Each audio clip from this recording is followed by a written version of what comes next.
Hey everybody, it's Lynn from A Bit of Birdsong. I'm here this morning. It's Saturday morning. I have to work today, and today will be crazy at work.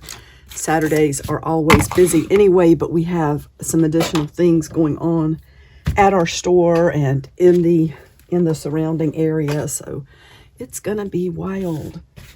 I am putting together ephemera packs, and I thought I would just turn the camera on. This is a listing currently in my Etsy shop, and it's one that I try to keep available all the time, but I know some of you heard me say in the last video, I'm getting just pretty much over Etsy. The money thing, but you know, it is such a catch-22. Well, that's probably not the right term, but it's like, you know, you go around with this thing and say, I'm not going to do it. And then in the end, they offer some services that kind of make it easy. And one of those things is collecting the different state taxes. I don't know. It's just a really, really difficult thing to know what to do. But I love to sit and work on these. Sometimes while I'm sitting on my couch, let me move this because I always try to make a stack of things that I've gone through as I'm putting them in the bags. I don't know if that makes sense. Let's see if that will fit. And then I can go back through. I try not to duplicate things is the whole point here. And these packs are close to, let's see, I can't remember what it says on the, are they like between 13 and 14 ounces. I leave just enough room to ship these and have them not be over a pound. Thank you for the comments on the video yesterday on my journal. I really appreciate that. Oh, these are going to have a couple of the little ad cards in them. I've really tried to do some cleaning out.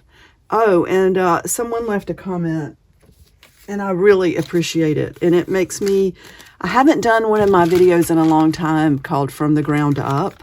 I still think about that, you know, where I talked about just healing after everything I went through with an abusive marriage and having to leave my house that I had lived in for 23 years. Hang on, let's do this. Let me get a stack. I'm pulling things out of a huge box over here, so that's why I have to keep sort of leaning. And maybe if I go ahead and get a big stack of things for over here,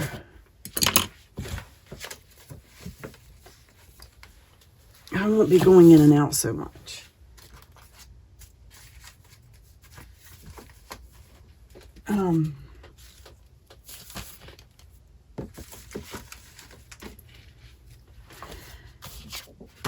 But what we were talking about, I appreciate the comment about being careful not to let go of too much, because when you're older, you might look back and regret getting rid of things. That comment really hit home with me, and I truly appreciate it. And I am thinking about that. I'm really thinking about, you know, am I getting rid of something that I'm going to look back and say, I wish I had kept that? I think that sentiment, it sounds mournful, and that's not, I'm not making a disparaging comment at all. Just, I'm saying it from a first-hand perspective. It is kind of mourning when we look back and think, oh, I wish I still had that. Look at this old mortgage.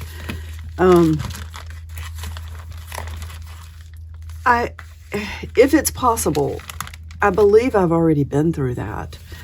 And I do give a lot of thought to what I get rid of, but I was in the same house for 23 years. When I married my husband, we lived in 2 different cities. He was here close to this area. He was in Orange County. I was in Wake County. I was in Raleigh, and I was a student at Peace College and was just about to graduate. I had a lease on an apartment, and so I couldn't break my lease. And he said, well, you know, I'm going to start looking for, and he was still living, he had been in the Marines. He was living with his mom and sister and brother. And so my ex-husband was a change of life baby. He was born when his mom was in her 40s.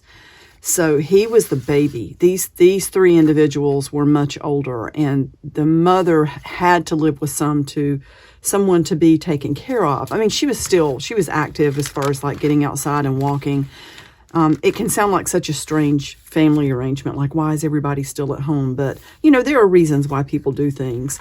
And there were enough rooms for everybody, so that wasn't a big deal. And they lived out in the country, but he said, I will try to find a place for us to rent until your lease is over. So I was busy, you know, tying up loose ends in Raleigh, and he did rent a house for us. So, and I had not seen the house. Isn't that funny? I didn't even get to look at it. And looking back, that should have been a big sign to me that maybe my thoughts didn't matter as much as they should have.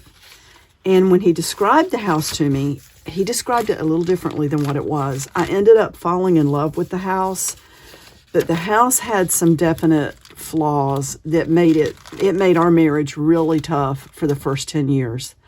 One of those big flaws being that he didn't tell me it was a duplex. So they had taken a very old house and kind of split it very oddly down the center because it was a house. It was a very old house.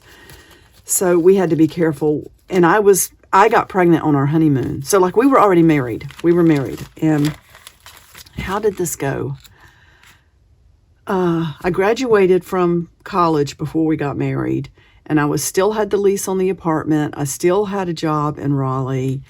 We got married in September, and I can't remember when the lease was up. One of the main reasons I didn't want to break the lease, though, is that my apartment was with my sister. I didn't want to leave her hanging. And so that, you know, I'm kind of rambling, but that's okay. I mean, you can hang around and listen if you want to. Anyway, what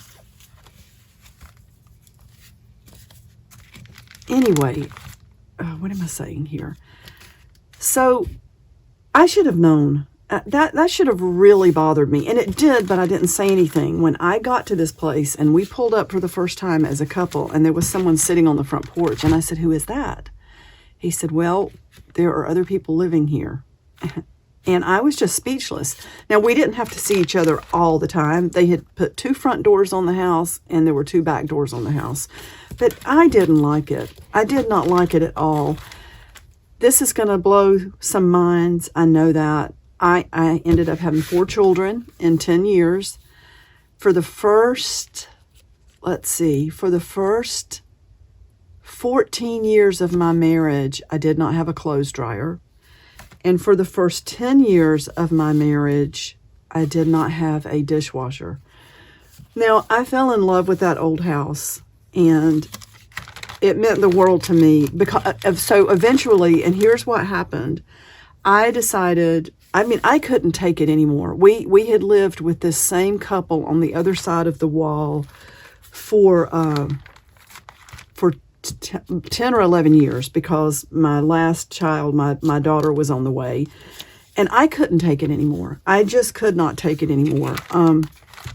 There were some issues, too, with just behavior. Like, I tried to be really respectful and stay on my side of things. And, you know, sometimes she would want to use my driveway. There was a driveway on each side of the house. And it just turned into, you know, which one of was it Benjamin Franklin who said familiarity breeds contempt? I don't remember who said that, but I was over it. And I worked from home. and I don't dislike her or them, any of them. I don't. I have fond memories. I really care for them. But you just get exhausted. It's all you can do to take care of your own family, and then you go outside to go to the store, and you know that you have a job at home. You've only got a small amount of time. You've got all your kids with you, and someone comes to their door and says, "Oh, I don't want to leave and take my child out today. Will you pick these things up for me while you're gone?" I was over all of that. So I started looking for houses, and that was, I should have known. There's so many things happened. So many things happened. He would kind of get angry if I wanted to change anything. He was very difficult to talk to. His immediate response was angry, like on a scale of 1 to 10, like a 9. You didn't want to see a 10. So it was very hard, and I was very involved in my church, and I was trying so hard to forgive, to just be a good wife, and to pray, and to just trust that things would get better. And there were good seasons. Like, it's hard to describe. He did put some very good qualities into my children. There is good in him. He's not, anyway, I think you understand. But I said, I can't do this anymore. And I started looking for places. And I found an acre of land. And we would have ended up with a double wide on that, which I was really excited about. And I had talked to all these different people. He did go with me to look. I think by this time, he was enthusiastic about getting away from the situation because it was stressful for everybody. But he was not, he kind of made fun of the land that I found because it backed up to another piece of property where there was like barbed wire fence, and they had, he just made fun of it. But maybe that was the norm for him. But let me tell you what ended up happening with that. We went ahead and put some earnest money down on a place, and I don't think it was that place. I think we looked until we found something that we really, really fell in love with. And by this time, he was kind of saying, "Okay, yeah, let's go look." When I called our landlady to tell her we're going to be moving, she really liked us, and my ex would do things for her, like he would fix something on the house or around the house. He wouldn't ask her for anything. He would just say, "I fixed this, and I want you to know because I don't want to do anything without letting you know that I've done this." She was very appreciative. I don't think that was happening on the other side of things. Anyway, I'm not saying, anyway, she sold us the house. She sold us the house, and we told the people on the other side. We weren't like trying to kick them out. It was just that we bought the house and we want it to be a single family dwelling. And of course, my husband at the time was a master carpenter. He could build anything. So he redid all of where the doors were there. We ended up with one door. I don't even remember I remember where I'm going with all of this. And y'all are getting to watch me build these exciting ephemera packs. But she offered to sell us the house. I will never forget when I called him at work and I said, "You won't believe what happened." And I said, "She wants to sell us the house, and she wants to give us a very good price because she says she knows it's old. She knows it has issues. And, if I had not been looking, that door would never have opened." And we were so grateful. So we went on to spend 13 more years in that house. But the abuse got worse, and I was dying in that house. I had a gorgeous 23-year-old garden. Just amazing, amazing old garden. I had mosaic walkways, and we didn't have a lot of land. I think that lot was about 1/3 of an acre, but it was a double lot, and it was in a downtown, very desirable. It should have been worth so much. I've done my mourning. This is what I'm getting to. I've already mourned over losing things. I'm past that stage because when I knew that he would never leave, so I left. And we're civil. We still talk. We have 4 beautiful children together. I have not one drop of malice towards him. Not one drop. I wish him the very best. I wish him healing and happiness and peace and joy and a long life, just everything. But I would never be able to go back into that. It was killing me physically. I developed an autoimmune disease. I cried every single day. I don't mean just a few tears. I mean sobbing every single day. Because I didn't know how I could keep going like that. And by then I had figured out nothing is going to change because he won't get help. He's not that kind of person. He says he's a man and that's the way men are and, whatever. So, I knew he would never leave. I left. I took what I could to start to fill up an apartment. I didn't even take big furniture, okay? Most of my stuff came from the thrift store, but I took a few pots and pans. I still got accused of taking the best things, which I didn't. As far as even pots and pans, he even called me once to ask me where his little screwdriver set was that he had let me use for my jewelry and stuff. I'm making him sound terrible. Nobody's perfect. I had my flaws too, and I still do. But, and you know what? I try not to share too much on this channel. Let me just say one more time, he's got some wonderful qualities. We're not going to talk bad about him. I tell my children, you should love him. He's your father. He won't be around forever. Neither will I. So there needs to just be peace. Draw your boundaries if you have to. But let's just get clear that I'm trying to make a point about stuff and things in our lives. That was a tremendous amount of work, moving and saying goodbye to my garden. I had a lot of beautiful old statuary. If you see me passing things over and not putting them in, sometimes it's because I've already put one of those in, and I try to keep track so that I don't duplicate things. I can't tell if that's the same book or not, but we'll put these pretty images in. And after that, so, oh my gosh, I don't know if I even want to tell this part because it was a nightmare. I was emotionally a train wreck. You don't live through 23 years of that kind of treatment and be just okay. I walked out one day and I'm fine. Everything's fine now. I wasn't. I had panic attacks. I had an autoimmune disease. I had heart palpitations that sent me to the cardiac ward more than once, and it was anxiety. One of the doctors laughed and said, you're going to end up being on Oprah, and there's a story behind that. I was a mess. I was vulnerable. I had no self-esteem. Because I had developed health issues, I thought, I can't possibly live very long. I won't live very long. And I need to keep track of the time. I need to wind this up because I got to go in and get ready for work. But I married again way too quickly. And it was to someone that I knew from before I even met my husband. And he wanted me, but he didn't want to get married. And that went on for 3 years. And I finally said, enough of this. I'm moving on. And then when I moved on, he was like, oh no, what did you do? We were going to get married. Well, no. That's no, I was not going to be treated like that.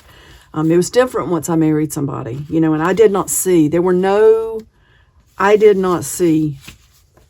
people can really put on a show. And if my courtship with my husband had been as long as 3 years, I would have seen more behaviors, but we really didn't know each other that long. And I saw all the right things, but I saw what he wanted me to see. But I was very vulnerable, and after I had only been divorced a little over a year, and I married again. So here's where we're going with that. That's all I'm going to say about the marriage stuff. From there, and let me stop filling these envelopes for 1 second to say this. I left that apartment and drove with everything an hour and 15 minutes away into that house. That was an absolute train wreck. After a year, I moved under duress. It wasn't him. It was everything. It was everything. Back to where I had left to start with. I couldn't get the same apartment. I got a smaller apartment. I tried to always keep enough space for my children, and that took money, and I always did that. I kept space for the ones who wanted to be with me. When I first moved, I had a huge, gorgeous apartment. I still dream about that. I wish so much that I had kept it and not married. But so that the first move was leaving the old house. The second move was moving an hour and like 20 minutes, hour and 15, hour and a half. I don't remember exactly. That was the second move. Coming back under a huge amount of stress, completely by myself. I loaded furniture. I made, I think, probably 7 trips, that hour and a half drive or whatever, hour and 20 minutes, back and forth, back and forth, back and forth, because I was still working at home, and I would do these moves either before work or at night. And during my lunch break, I would pack things, and nobody in that house was speaking to me. My kids had already left. And I was heartbroken. Absolutely heartbroken.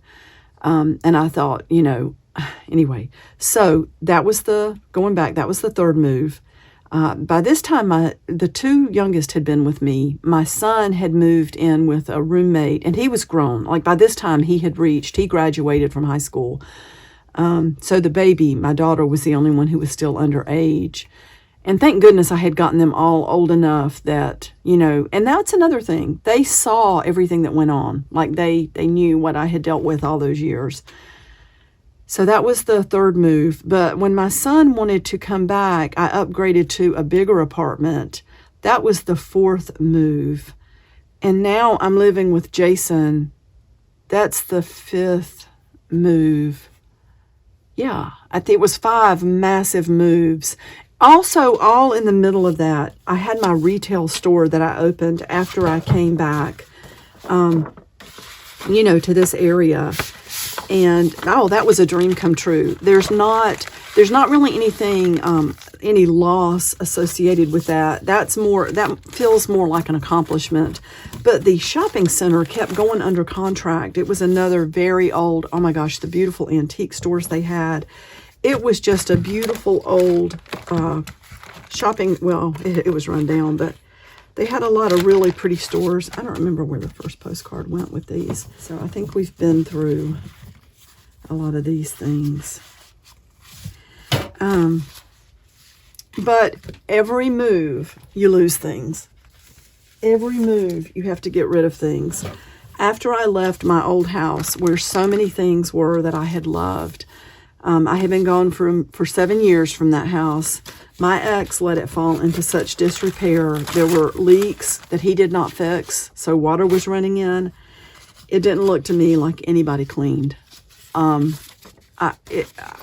speechless, and that was heartbreaking enough. But when he sold the house because the IRS made him sell the house. That's all I'm going to say about that. So that was another loss for me. That was a house that was supposed to be kept for the children. They bulldozed it. So that I've lost so many things that were beyond my control. And my garden was so gorgeous. So the house that's built there now, they have my garden. That's my garden. And I have to drive by that and see it. So, but I'm okay with that. Even one of my sons, he really comforts me. He says, Mama, that house needed to go. That house needed to go. That house had a terrible energy in it, and it just needed to go. So I have dealt with so much loss, and like I closed the retail store. A lot of that stuff I got rid of because it was decorated, and in my workshop here, like I'm not married to anything sitting in this workshop. I love it. There are some things that I love. Now, my journals will be a different story. One of the things I have carried around from the very start, and I think they're inside so that they don't get exposed to weather. The journals that I kept all those years about my babies growing up. My babies. I wrote about everything, and I tried not to write bad things. Every once in a while, I would have to just vent. But it was mostly stories about the kids and how they were growing and the things that they would say and, just really good things, fun things. So, let me grab another stack. This is a big stack. yeah, I'm not worried about all of this sitting out here because this will give me the chance to fill up a few of these over the next couple of days. But I have some orders that I need to send out. But I've lost so much, so many material things. I tell you something I did a couple of years ago, and I'm so excited about it. Seems like it's been a couple of years. Maybe it's been a little bit less than that. Oh, that's got a couple of those. I consolidated every article of clothing that I have into one closet. So I have no dressers, no chest of drawers, none of that. Everything I have is hanging or in boxes that I can get to. In my shelves, it's all labeled, and that minimalism has been one of the happiest things I've ever done. I think I'm so tired of moving things around. I'm so exhausted from trying to figure out what to save and what to throw away. And I want to say, too, the person who made that comment is so valid. It is so valid because if you get rid of things or are forced to get rid of things that you do have a relationship with, that you do have a history with, that are sentimental, that represent time periods to you, it can be a very difficult mourning process to let go of those things. So you are absolutely right. You're absolutely right. I just thought it would give me a chance to expound a little bit on why I don't feel overwhelmed at getting rid of things. I think I would feel a lot of loss at certain things. I hope that is making sense. So this is this has turned to a from the ground up episode. Maybe I'll put it under that category. So these ephemera packs are awesome. They've got a little bit of everything. As you can see, a lot of it is really old. It's truly vintage. I'm sorry I say so much. I'll try not to say that anymore. I think I said I was going to try to quit saying that once a long time ago. Ooh, these are pretty. Look at those wallpaper pieces. So I'm going to stop here. I have got to go in and get ready. Jason plays tonight, and I'm going directly from work, so I have to take clothes with me. I hope everyone has a wonderful day. I'll be coming back to this, and those of you who have ordered these ephemera packs, they will be on their way out. So yeah, thank you so much for listening and watching this morning. I'll be back really soon. Bye for now.